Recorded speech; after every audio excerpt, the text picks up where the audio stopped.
pababa. Ayan, good afternoon everyone. Dito tayo sa bus terminal ng Daet. Ayan. So pupunta tayo ngayon sa road, ano? Vlog tayo. Ay, mag-vlog pala. So salamat kay Mel kasi tayo umalis na siya pero pwede pa daw siyang kontakin even if hindi mo na ako makasakay. Pero huli makasakay tayo, no? Kasi mas maganda makauwi sa bahay. Mas safe para makapag-late tayo mamaya ng ATM. So ayan, samahan niyo ako mga viewers. Medyo makulimlim yung panahon natin. Pero okay na. So ayan, ang daming tao, no? Crowded. Actually, ang hirap pag sumakay eh. Kasi may ano tayo.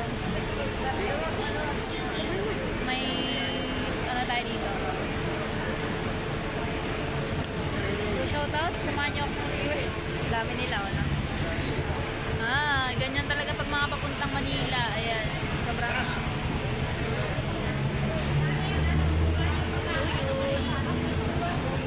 samahan niyo ako mga viewers, no? And kay mama, chinachat na ako. Ayan. Good afternoon, kasama natin si Mel. Kaya welcome Mel ka sa aking Kisiligan YouTube vlog. Ayan. Salamat sa time niya kasi